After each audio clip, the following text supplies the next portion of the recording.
오늘은 마태복음 14장 말씀 함께 보시겠습니다. 설교할 때 몇 번 인용한 본문이기도 합니다.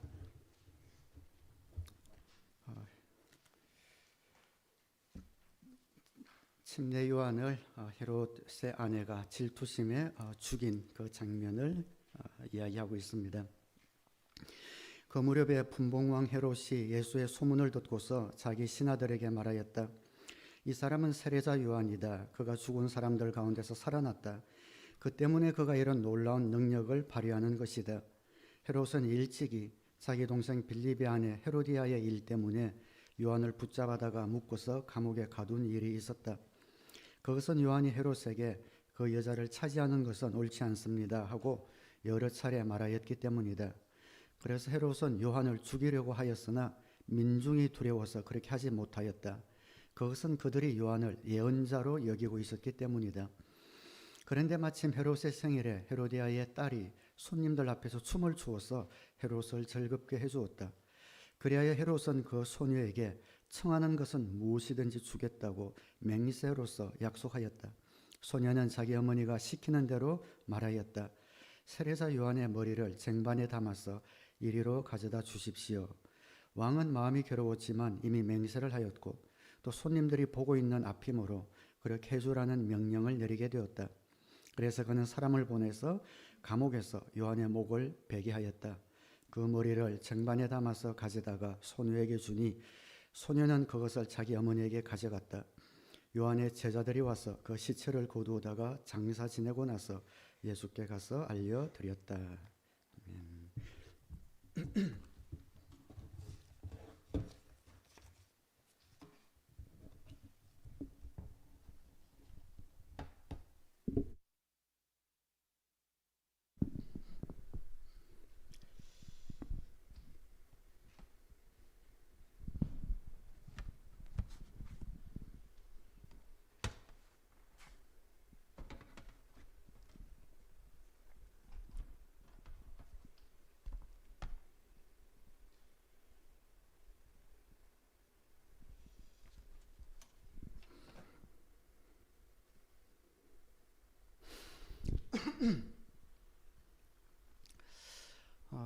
오늘 본문에는 좀 믿기 힘든 그런 잔인한 사건이 기록이 되어져 있습니다. 이 세상은 완전하지 않습니다. 악이 있고 그 악이 금방 징벌을 받았으면 좋겠는데 오히려 더 잘 사는 것 같고 또 선한 사람들이 고통받는 이런 일들이 끊임없이 일어나지요. 이 세상은 불공평합니다. 그런 하나님만이 공평하십니다. 오늘 이 본문 앞장 13장에 보면 13장 전체가 그런 이야기입니다. 이 땅은 불공평하다. 그러나 하나님이 마지막에 공평하게 처리해 주실 것이다. 그런 말씀이 13장 전체에 나와 있습니다. 그 중에 한 말씀을 보자면 13장 27절에 주인어른 어른께서 밭에 좋은 씨를 뿌리지 않으셨습니까? 그런데 가라지가 어디에서 생겼습니까? 주인이 종들에게 말하기를 원수가 그렇게 하였구나 하였다. 종들이 주인에게 말하기를 그러면 우리가 가서 그것들을 뽑아버릴까요? 하였다. 그러나 주인은 이렇게 대답하였다. 아니다. 가라지를 뽑다가 가라지와 함께 밀까지 뽑으면 어떻게 하겠느냐? 추수 때까지 둘 다 함께 자라도록 내버려 두어라. 추수할 때에 내가 추수꾼에게 먼저 가라지를 뽑아 단으로 묶어서 불태워 버리고 밀은 내 곳간에 거두어 드리라고 하겠다. 이런 비유들을 통해서 예수님은 세상 끝날까지 악인과 선인이 공존하게 될 것이다 라는 것을 여러 번 말씀하셨습니다. 하나님의 백성들은 이 땅 살아가면서 악인이 없는 세상을 꿈꾸는 그런 허망한 생각을 버리고 오히려 악인과 더불어 지내는 법을 배워야 한다. 주님은 끊임없이 그렇게 말씀하십니다. 악인과 함께 살다 보니 또 불공평한 세상에 살다 보니 우리 마음 가운데 미운 감정 또 시기하는 마음 불편한 감정들이 들어올 수밖에 없습니다. 그럴 때 우리의 마음을 어떻게 가꿔야 하는지에 대해서 주님께서 말씀해 주시는 거죠. 살아가면서 우리 마음 가운데 그런 억울함 혹은 분노, 더 나아가서 원한, 복수심 이런 것들이 우리 가운데 깃들일 수가 있는데 그것이 우리를 악하게 만든다라고 말씀을 하고 있습니다. 오늘 본문에 침례 요한을 살해했던 악한 왕 헤롯 부부가 등장합니다. 그래서 오늘 이 헤롯 부부를 통해서 무엇이 우리 마음을 악하게 하는지, 또 우리 마음을 어떻게 정비해야 하는지에 대해서 한 주제만 가지고 간단하게 말씀을 나누려고 합니다. 무엇이 인간으로 하여금 악한 일을 하게 만드는가? 복수심이죠. 예수님이 태어나실 때 2살 미만의 아기들을 전부 다 죽이라고 명령했던 헤롯 대왕이 있습니다. 헤롯은 이름이 아니고 직책이에요. 그래서 헤롯 대왕이 죽고 나서 그 3명의 아들이 이 이스라엘을 3등분해서 각자 그 지역을 다스렸습니다. 그래서 분봉, 따로 분리했다 해서 분봉왕, 그렇게 분봉왕 헤롯 그렇게 부르는 거죠. 그 3등분해서 다스렸는데 오늘 이 본문에 나오는 이 아들은 헤롯의 둘째 아들 헤롯 안티파스입니다. 첫째가 아킬라오, 셋째가 헤롯 빌립이죠. 이 둘째 아들 별명이 요한복음에 보면 여우 같은 왕이다 그렇게 기록이 되어져 있기도 합니다. 예수님이 활동하시던 이 갈릴리 지역은 그래서 오늘 본문에 등장하는 헤롯 안티파스, 헤롯 대왕의 두 번째 아들인 이 아들이 다스리는 그런 관할 하에 있었습니다. 예수님의 소문이 들리기 시작합니다. 그런데 그 예수님이 하시는 일이 심상치 않는 거죠. 그래서 헤롯은 자기가 죽인 침례 요한이 부활해서 저렇게 활동하는 게 아닌가 그런 생각을 하게 됩니다. 침례 요한이 어떻게 죽었는지 오늘 본문을 통해서 마태는 자세하게 설명을 해주고 있습니다. 헤롯이 본처와 이혼하고 나서 자기 동생 헤롯 빌립의 아내를 맞아들여 결혼을 하게 됩니다. 있어서는 안 되는 부도덕한 그런 일이었죠. 평민들은 해서는 안 되는 비도덕적인 일이었지만 자신은 왕이니까 예외라고 생각했는지 모르겠습니다. 그러나 그것은 죄였습니다. 하나님의 예언자 침례 요한이 왕에게 가서 당신이 잘못된 일을 하였소라고 직언을 하게 되고 미움을 받게 됩니다. 감옥에 갇히게 되죠. 그러니 그의 아내가 되었던 헤로디아는 얼마나 그 침례 요한이 밉겠습니까? 모든 사람 앞에서 공개적으로 망신을 준 거죠. 헤롯 생일에 그 딸이 춤을 너무 이쁘게 추니까 원하는 것 있으면 뭐든지 다뤄주겠다고 공언을 했습니다. 그때 그 딸 살로메는 어머니의 사주를 받아서 침례 요한의 목을 주십시오라고 하고 한 번 뱉은 말을 담을 수가 없어서 헤롯은 그 약속으로 감옥에 사람을 보내어 침례 요한의 목을 베게 되는 그런 사건입니다. 이 사건에 등장하는 악인 중에 하나가 바로 헤롯의 아내 헤로디아입니다. 아주 악하죠. 어떻게 사람을 보내서 목을 베어서 쟁반에 담아오라고 했을까요? 왜 그렇게 사람이 악하게 되었는가? 복수심 때문입니다. 이 침례 요한은 이 여인의 복수심, 그 원한으로 말미암아 감옥에 갇히게 되고 마침내는 목숨을 잃었습니다. 한국 속담에도 여자가 하늘 품으면 온 겨울에 서리가 내린다 그런 속담과 꼭 맞아떨어지는 일을 당한 거죠. 먼 나라 이야기가 아니라 우리도 살아가면서 우리 마음 가운데 이런 어떤 분노나 원한, 복수심이 형성되지 않도록 조심해야 합니다. 복수심은 상대방뿐만 아니라 자신을 파괴하는 그런 감정입니다. 영화나 또 소설을 보면 특별히 복수를 다루는 그런 영화를 보면 뒤에 사이다 같은 감정을 느낄 수도 있지만 대부분 그 작가가 혹은 감독이 그 영화를 만들 때에 맨 마지막에 주인공이 복수를 완성하기는 하는데 그 주인공의 결말도 좋지 않은 그런 소설이나 영화가 많지요. 자신도 같이 미쳐버리든지 자살을 해버리든지 허무한 그런 결말로 끝나는 것이 많습니다. 영화 대본이나 소설을 쓰는 이런 소설가들은 인간에 대한 깊은 싶은 이런 관찰력을 가지고 있는 사람들이잖아요. 그러니까 그 관찰력, 통찰력이 있는 사람들이 보니까 복수가 가져오는 마지막에 그 파괴력이 얼마나 큰지 알기 때문에 현실감을 주기 위해서 그렇게 끝을 낸다고 생각합니다. 우리는 복수심을 경계해야 합니다. 복수심은 보통 두 가지 경우에 생겨납니다. 내가 남에게 수치를 당했을 때 갚아주리라. 또 하나는 남에게 큰 손해를 입었을 때 갚아주리라 하는 복수심이 생기게 되죠. 그런데 이렇게 명확하게 드러나지 않는, 우리가 의식하지 못하는 그런 복수심도 있습니다. 우리 집이 가난하다고 해서 자라나면서 다른 사람들에게 수모를 당했을 때 내가 돈 많이 벌어서 네 코를 납작하게 해주리라. 이것도 복수심의 한 마음입니다.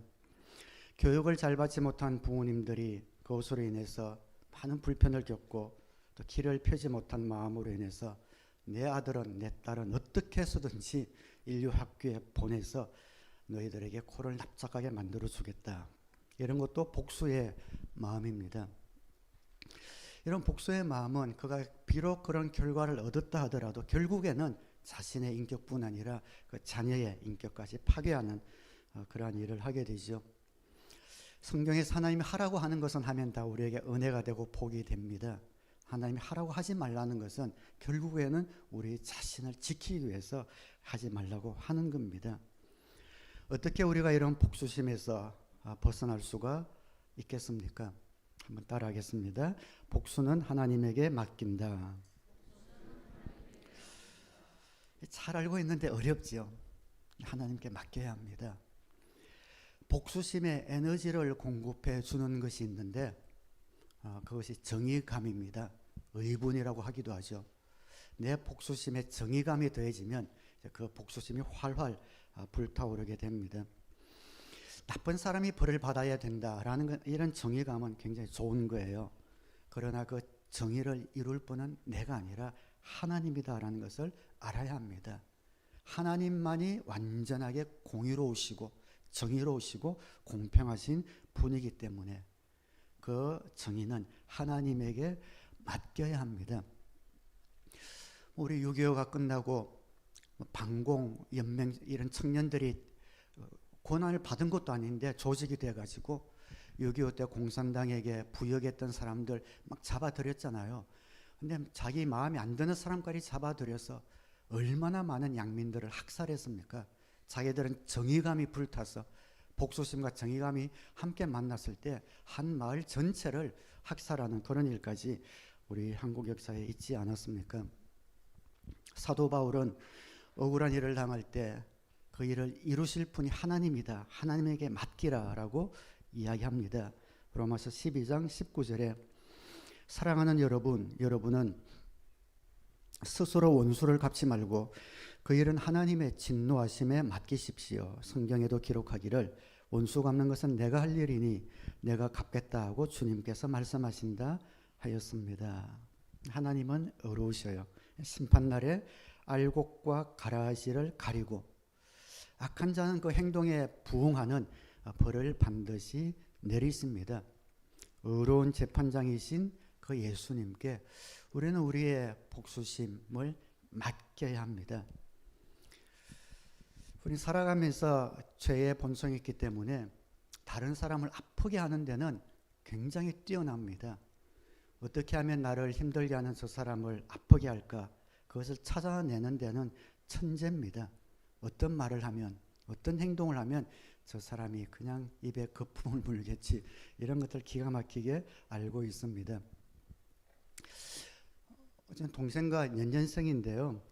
형제 두 명이 연년생이면 딱 보면 많이 싸웠겠죠. 자라나면서 무지 싸웠습니다. 예, 동생이 안 왔네. 안 와서 이제 막 버릇없이 형님한테 말이죠.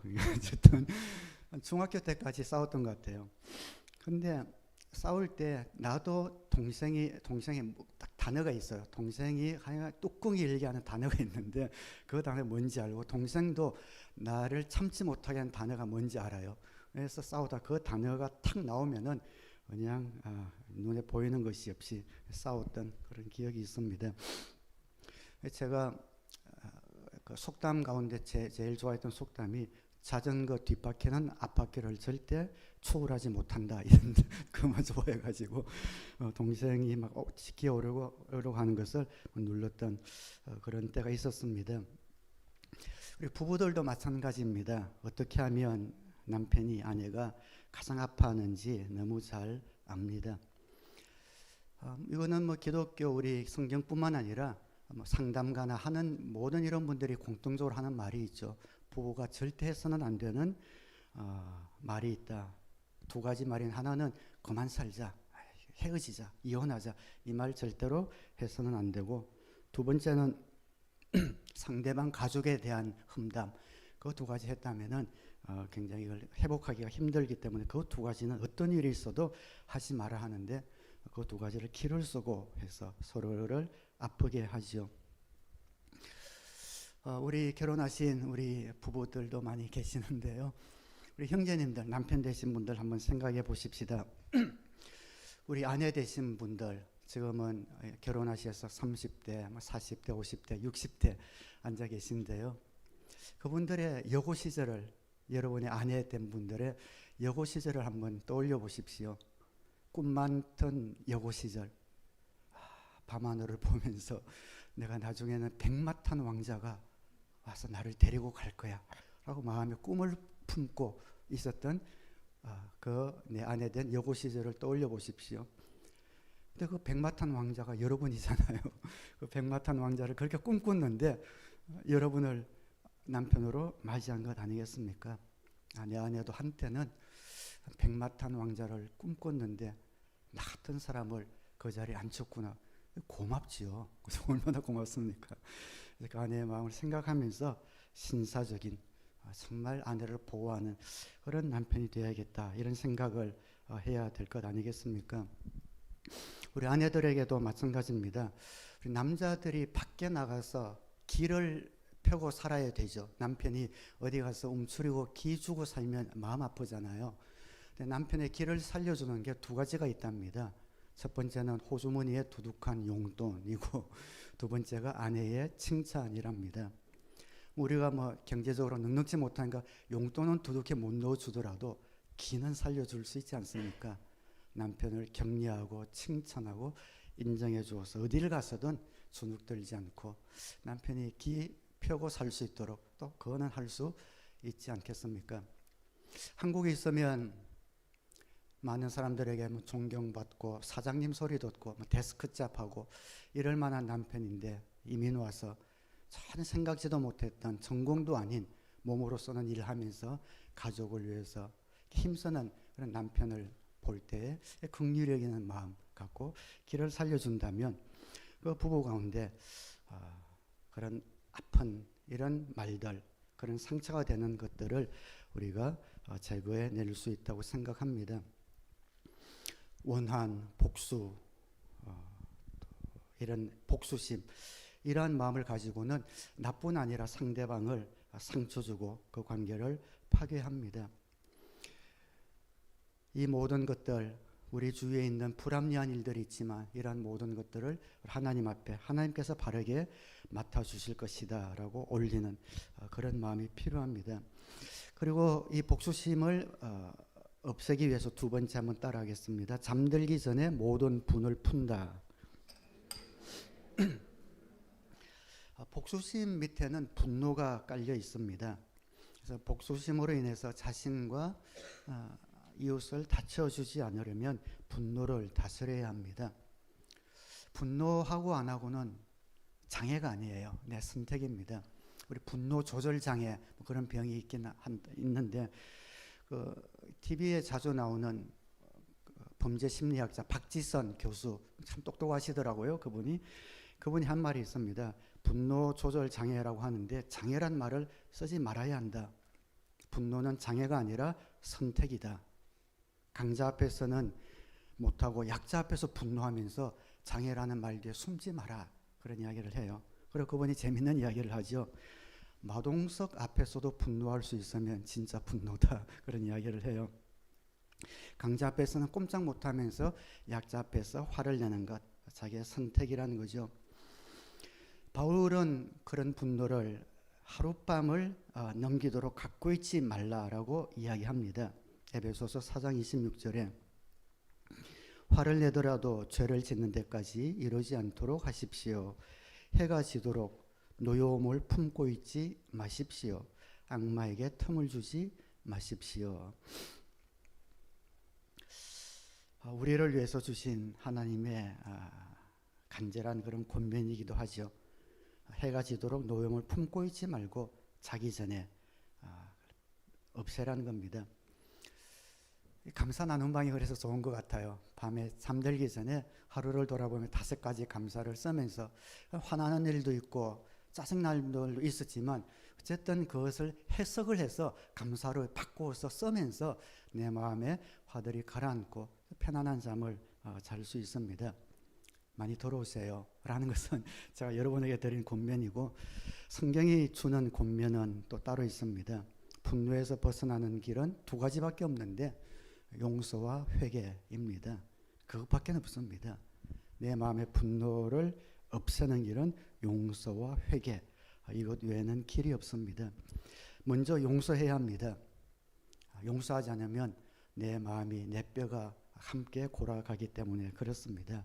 용서해야 합니다. 그리고 회개하는 겁니다. 어느 관계든 100대 0, 10대 0 이런 잘못과 잘한 관계는 사실 드뭅니다. 보통 7대 3, 8대 2, 6대 4 정도로 잘하고 잘못한 것이 맞물려 있거든요.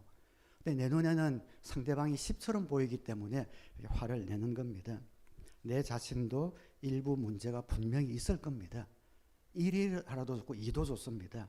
그래서 상대방이 8을 잘못했던 9를 잘못했던 그래서 용서하고 내가 잘못한 1%의 부분이라도 그 잘못한 부분을 끄집어서 하나님 잘못했습니다 하고 회개하는 것이 필요합니다. 자기 전에 하루를 살펴서 자신의 마음을 살펴서 조금이라도 섭섭한 마음,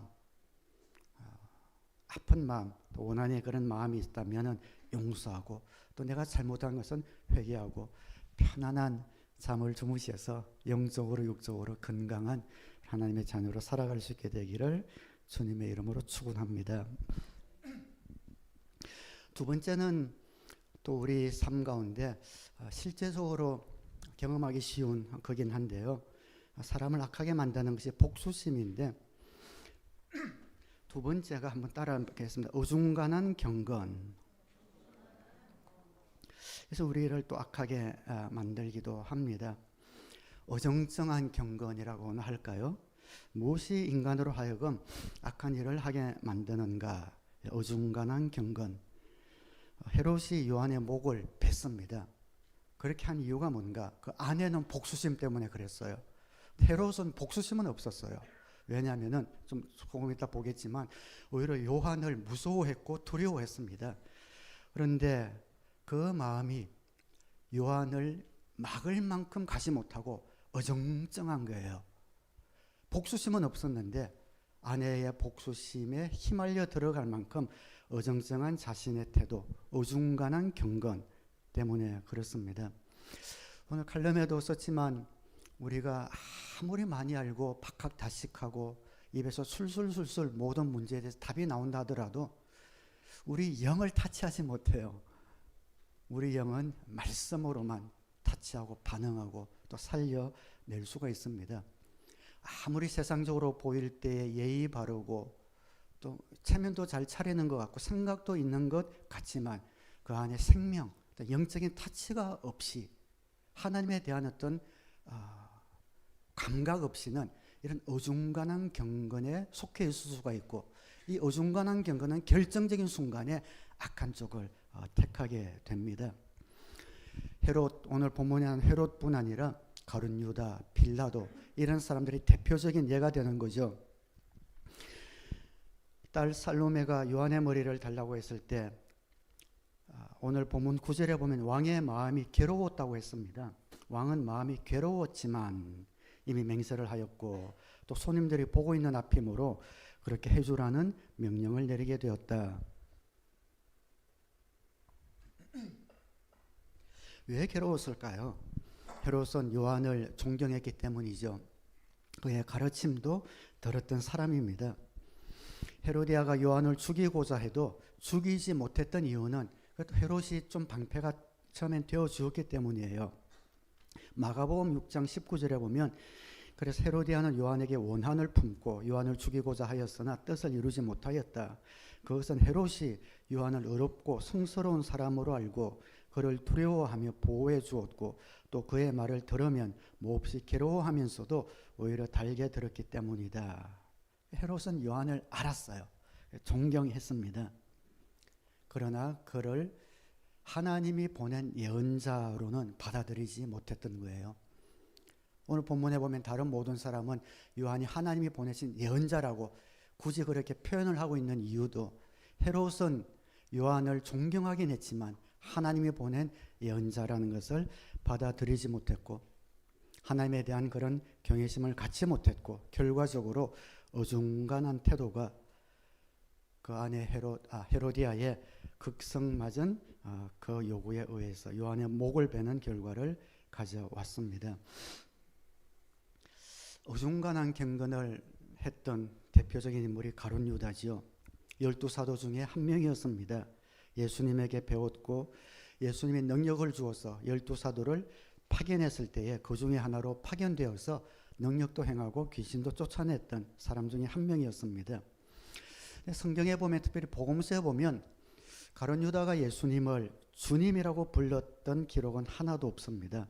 기껏 불렀던 것이 선생님 정도였습니다. 이 예수님을 하나님의 아들 주님으로 그는 고백한 적이 없었지요. 가룟 유다의 어중간한 경건은 결국 갈림길에서 예수님을 팔아먹게 만들고 말았습니다. 빌라도도 그런 사람입니다. 예수님을 사형에 넘겨주었던 총독이죠. 빌라도도 예수님이 죄 없다는 것을 알았습니다. 마태복음 27장에 빌라도는 그들이 시기하여 예수를 넘겨주었음을 알았던 것이다. 누가복음 23장 4절에 빌라도가 대제사장들과 무리들에게 말하였다. 내가 보니 이 사람에게는 아무 죄도 없어. 그러나 예수님에 대하여 어중간한 태도를 취하다가 결국에는 십자가에 처형하도록 내버려 두지요. 마태복음 27장 24절에 빌라도는 자기로서는 어찌할 도리가 없다는 것과 또 밀란이 일어나려는 것을 보고 물을 가져다가 무리 앞에서 손을 씻고 말하였다. 나는 이 사람의 피에 대하여 책임이 없으니 여러분이 알아서 하시오. 지금도 교회 안에 이런 어중간한 경건을 가진 사람이 악한 일을 저지르게 됩니다. 악한 일이라고 하는 것은 교회를 어렵게 만드는 것이지요. 교회라는 어떤 공동체는 속해 있지만 어중간한 경건을 갖고 있으면 결정적인 순간에 교회를 어렵게 하고 힘들게 하고 하나님 보시기 악한 일을 저지를 가능성이 많습니다. 결정적인 순간에 세상 사람들로 말미암아 교회가 조소받도록 하는데 앞장서는 사람들을 보면 어중간한 경건을 신앙을 가진 사람들입니다. 교회가 어려워질 때에 힘을 빼고 가장 큰 손해를 가져오게 만드는 사람들이 어중간한 신앙을 가진 이런 사람들이라는 것을 종종 보게 됩니다. 자, 오래전에 미국의 테네시라는 곳에 집회를 갔을 때예요. 설교하고 집회 동안에 한 권사님이 있는데 연세가 좀 드신 분인데 앞에 앉아 말씀도 잘 듣고 또 저한테 뭐 필요한 것이 무엇인지 막 물어보시도록 굉장히 친절하셔요. 근데 마지막 날 이제 오기 전에 그 목사님 네 분과 교제하는데 사모님이 막 눈물을 흘리면서 저한테 이제 기도를 좀 받기 원해서 기도를 해달라고 그래요. 그래서 왜 그런가 했더니 그 권사님 때문에 못 살겠다는 거예요. 얼마나 자기를 어렵게 하는지 다른 사람을 힘들게 하는지 너무너무 힘들다고 그래요. 이제 깜짝 놀라서 보기가 너무 땀만이 돼가지고 그러면서 전화를 하는데 그 집회 기간 동안에 막 전화를 하셨다. 전화를 하면은 사모님이라고 안 그래요. 욕을 해요. 뭐 하면서 그걸 녹음을 해서 저한테 들려주는데 저는 그 들으면서 그냥 마음이 부들부들 떨리는 그런 경험을 그렇게 해본 적이 없는 것 같아요. 정말 입에 담을 수 없는 그런 욕을 전화만 하면 사모님에게 퍼부으면서 교회 와서는 앉아서 예배하고, 좀 집회 왔으니까 저한테는 친절하게 이렇게 하는 모습을 보면서 참 사람 속은 알 수가 없다, 그런 생각을 한 적이 있습니다. 교회를 어렵게 하고, 거기엔 또 한인이 많지 않으니까 뭐 교회를 옮길 만한 데도 없어서 또 옮기면 좋겠는데 앉아서 그렇게 힘들게 하고 있습니다. 그 안에 예수님이 계시다면, 설령 인간적으로 섭섭한 면이 있다 하더라도 어떻게 이렇게 악할 수가 있나, 사람이 그런 생각을 그때 해본 적이 있습니다. 어중간한 경건, 많이 말씀을 듣고 연륜은 있지만 그 마음 가운데 하나님에 대한 경외심, 하나님을 만난 그 영의 타치가 없으면 세상 사람보다 더 악해질 수도 있구나, 그런 것을 그때 보게 되었죠. 작년에 저랑 친하게 교제하는 한 목사님인데, 저보다 2살 아래 목사님이긴 하지만 거기엔 청년들이 굉장히 많아요. 한 80%가 청년들로 이루어진 교회인데, 밴쿠버에 한 30명 정도 돼요. 근데 하루는 저랑 목요일 날 산행 갈 때 같이 또 가시기도 하는 목사님인데, 풀이 확 죽어서 산행을 못 나오시더라고요, 몇 주 동안. 그래서 커피 한 잔 합시다 하고 만났는데 교회에 큰 어려움이 있었더라고요. 청년들이 한 30명 있었는데 3명인가 빼고 다 나갔대요. 그래서 너무 깜짝 놀랐어요. 그래서 어떤 일입니까? 물어봤더니, 목사님 사모님 너무 좋으신 분이거든요. 특별히 청년들을 목장은 안 하지만 주일뿐 아니라 성경 공부할 때마다 계속 식사해서 먹이고 섬기고 정말 정성을 다 쏟는, 제가 볼 때 정말 좋은 분이에요. 이해가 안 되는 거예요. 뭐 간단하게 말씀드리면, 거기 어떤 한국에서 오신 좀 부자인 어떤 분이 오셨는데, 그분이 목사님 사모님을 너무 존경했대요. 돈이 많으신지 목사님 사모님께 집도 없이 렌트하고 있으니까 뭐 집을 사면 뭐 다운페이 할 돈을 그분이 좀 주겠다고 이렇게 하셨나 봐요. 목사님이 너무 감사한데 사양하겠습니다. 대신 그럴 마음이 있다면 우리 청년들이 많은데 교육관처럼 마음껏 쏠 수 있는 그런 걸 해주시면 좋겠다고, 너무 지혜롭죠. 그렇게 말씀을 하셨대요.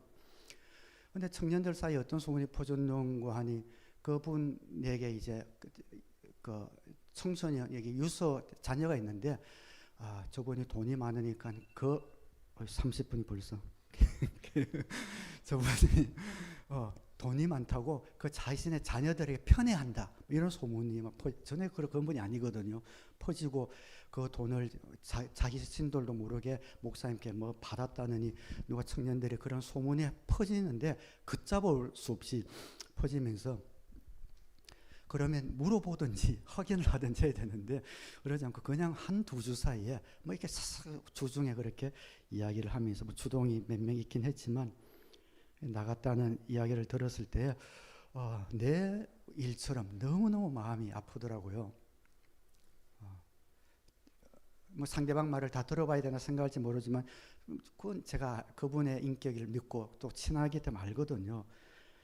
그 가운데 어중간한 경건을 가졌던 이런 젊은이들, 교회는 왔지만 그냥 그 그룹 속에서 대접도 받고 재미있게 친교는 했지만 영의 타치를 받지 못하고, 주님 모르겠습니다만 그런 사람들이 그냥 헷가닥 했을 때, 아니면 평소에 목사님에 대해 섭섭한 마음을 갖고 있었던 그런 사람의 주동이 되었든지, 그 말들이 퍼져서 불과 몇 개월 전에 주례했던 그 부부까지도 나갔다는 것을 들었을 때, 그리고 정말 눈물을 흘리는 그 목사님 볼 때에 참 마음이 아팠던 그런 기억이 있습니다.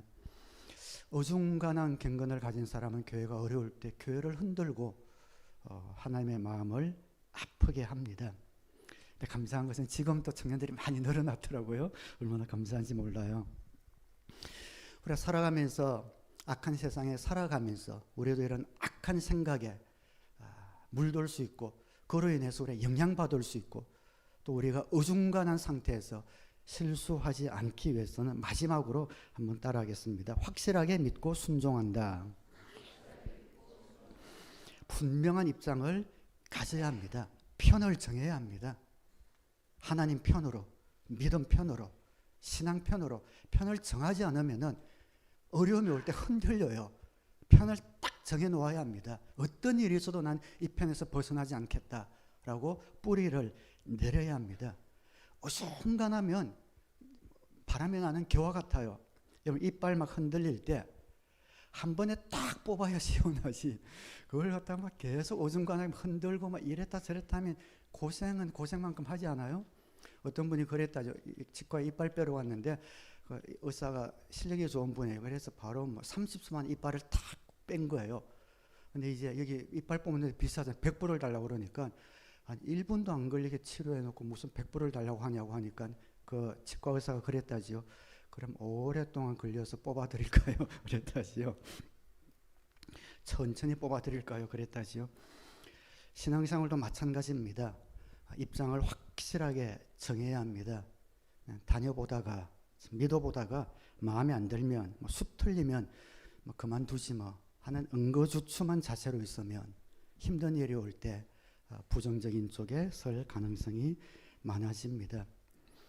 내 신앙은 확실한 신앙인가? 아니면 나는 지금 어중간한 신앙인가? 그걸 어떻게 할 수 있을까?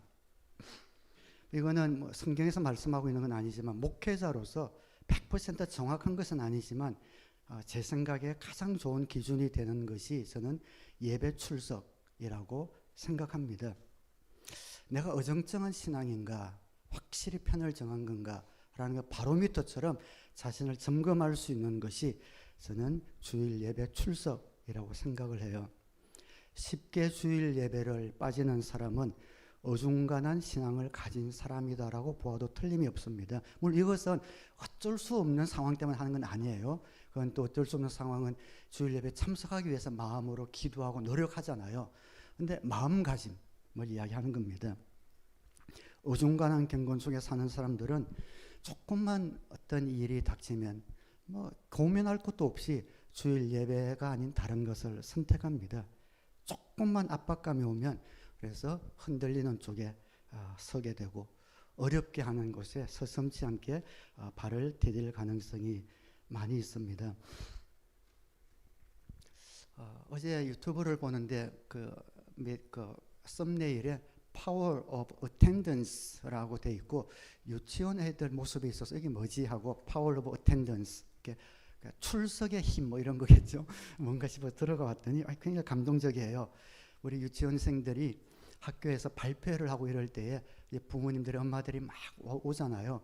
근데 애들이 할 때 자기 엄마가 어디인지 안 보이니까 막 찾는 한 20명 정도를 쭉 보여줘요. 찾는데 안 보이니까 막 풀이 푹 죽어가지고 막 찾아요. 그러다가 엄마와 눈이 탁 마주쳤을 때에 얼굴이 활짝 웃으면서 막 손을 흔들고 이런 것들을 딱 보여주는데 묵그래요. 엄마를 만나기 전에 그냥 풀이 죽어서 막 그냥 어디 있는지 계속 보다가 탁 마주쳤을 때에 손을 흔들고 막 힘이 나는 그런 모습을 보면서 엄마가 거기 있다는 것이 이 아이에게는 천하를 가진 것보다 더 기쁜 것이고 힘이 되는 거죠. 좀 목회자로서 제 마음도 이런 것 같아요. 주일날 여러분들이 이 자리에 앉아 계시는 것이 저에게 제일 큰 힘이에요. 열심히 사역하고 봉사하고 하는 것들도 굉장히 큰 일이겠지만 저뿐만 아니라 우리 교회에 오시는 분들은 이 자리에 함께 하는 것 이것보다 더 큰 격려, 위로, 힘은 없는 것 같아요. 가장 큰 내가 할 수 있는 그냥 내가 실력이 없고 재주가 없어도 상관없이 나의 존재만으로 다른 사람을 기쁘게 하고 그 공동체에 힘을 주는 것은 그 자리에 있는 겁니다. 가장 크고 기본적이고 소중한 거라고 생각해요. 저는 목사가 되어서 목사라서 그런 게 아니라 저는 주일이 너무 좋습니다. 주일이 왜 그렇게 좋은지 모르겠어요. 토요일이 되면 마음이 설렐 만큼 주일이 좋아요. 하나님을 만날 예배 인도자지만 또 예배자로서 하나님을 만날 우리 공동체 속에 임하실 하나님의 임재하심 은혜를 만날 그 기대가 있어서 좋고 여러분들을 만날 그런 마음이 있어서 너무 좋아요. 물론 아버지가 목회를 하시고 목사님이셨지만 어릴 때부터 주일학교 때부터 교회 가는 것이 저는 제일 좋았어요. 그냥 교회 가는 왜 이렇게 좋았는지 모르겠어요. 주일만 되면 주일을 앞두면 토요일마다 너무 마음이 설레고 좋고 지금도 목사가 되었어도 마찬가지입니다. 제가 우리 교회에서 30년 정도 목회하면서 설교할 때 제가 제일 기억에 남는 저의 설교 장면이 있다면, 한 8년 전에 다리 수술을 한번 했잖아요. 무릎 수술을 하고 아프더라고요. 그냥 다리를 위로 올리지 않으면은 너무너무 아팠어요. 진통제를 계속 먹고 있는데, 그 주중에 수술을 하고 그 주일은 뭐 제 부모님이 그때 계실 때니까 뭐 이렇게 전도사님이나 뭐 다른 분에게 설교를 부탁하고 쉬어라고 그러세요. 그래서 저는 쉬기가 싫은 거예요.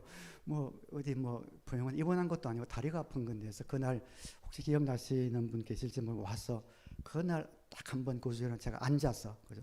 제 자리에 앉아서 다리를 올려놓고 설교를 한번 했던 적이 있습니다. 그렇게라도 설교할 수 있도록 여러분 이게 봐주시는 성도님들이 감사하고, 주일날 와서 빠뜨리지 않고 주어진 그런 사역을 감당할 뿐만 아니라 주일을 지켰던 것 자체가 참 제 마음에 잘했다라는 감동으로 남아있는 순간이기도 합니다.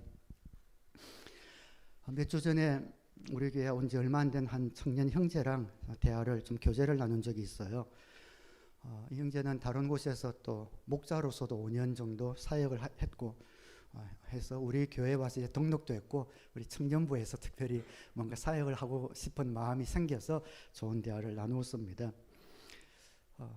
근데 목자 사역을 했으니 저도 몇 가지 지혜를 좀 얻은 게 있는데, 자기 생각에는 VIP는 목장에서는 잘 섬김을 받으니까 목장에 잘 가는 거는 VIP들에게는 어렵지 않은 것 같은데, 교회 처음에는 VIP는 뭐 교회, 목사님을 만나는 게 불편할 수 있으니까 자기가 우리 교회에서 당장 좀 하고 싶은 사역은 우리 VIP들이 교회의 재미를 붙일 수 있도록, 교회 편안히 오게 할 수 있도록 그런 일을 하고 싶다, 이렇게 자원을 하더라고요. 얼마나 감사해요. 그래서 마음껏 그 일을 할 수 있도록 룸을 만들어 줄 테니까 하시오라고 이야기를 했습니다. 근데 그 이야기 중에 제가 공감했던 부분이 하나 있는데, 형제는 그런 VIP와 어떤 기신자의 어떤 그런 기준을 뭘로 보느냐라고 물어봤더니, 그 형제가 하는 말이, 저는 VIP가 아니라 기신자는 무조건 주일 예배에 빠지지 않는 사람입니다, 이렇게 얘기를 해요. 예수를 믿고 기신자라면 그 기준은 주일 예배는 빠지지 않는 사람이 그 기준이라고 생각합니다. 무슨 일이 있어도 주일 예배를 소중하게 여긴다면 그 사람은 이미 VIP가 아니라 기신자입니다. 그런 이야기를 하는 것을 들었습니다. 굉장히 공감이 되었습니다. 주일 예배 참석하는 것, 그냥 시간이 남아서 하는 것이 아니라 편을 정하지 않으면 또 쉽지 않은 그런 일입니다. 근데 편을 정할 때에 우리는 어중간한 경건에서 벗어날 수가 있습니다. 다른 어떤 어중간한 경건을 내가 하지 않겠다라고 결심만 하는 것으로는 어렵잖아요. 추상적이니까. 근데 구체적인 이런 지침 하나 딱 붙들면은 우리가 편을 정하는 데 도움이 되기 때문에 자, 이렇게 강조를 좀 하고 있습니다. 말씀을 맺겠습니다. 헤롯이 헤로디아에게 몰려서 요한의 목을 벤 것처럼, 가룟 유다가 돈에 눈이 어두워서 예수님을 판 것처럼, 빌라도가 여론이 두려워서 예수님을 사형에 처한 것처럼, 조그만 일이 있어도 예배를 쉽게 빠지는 사람은 자신에게 압박이 올 때에 그 믿음을 지켜 나가기가 힘듭니다. 결코 쉽지 않습니다. 그러한 사람은 언제나 응거주춤한 신앙을 가지고 있는 사람이고, 그 신앙이 얼마나 위험한지 오늘 말씀을 통해서 여러분들이 깨닫게 되기를 바랍니다. 어중간하게 양다리를 걸치지 않고 이 약한 세상에 살아가면서, 공평하지 않는 세상, 알곡과 가라지가 공존하는 세상에 살아가면서 악한 일들로, 악한 사람들로 말미암아 영향을 받아 원한과 복수의 마음이 생길 때에 공평하신 하나님께 맡기는 이런 믿음을 갖기로 소원하며, 이 어중간한 세상 가운데서 확실하게 노선을 정하고 그 노선의 실천은 주일 예배 출석이다, 이거 꼭 붙드셔서 어떠한 갈등 상황 속에서도 하나님 편, 생명과 진리와 부활, 주님 편을 택할 수 있는, 그래서 우리 신앙생활이 행복하고 신나고 활기찬 열매 맺는 그런 신앙인이 다 되기를 우리 주님의 이름으로 축원합니다.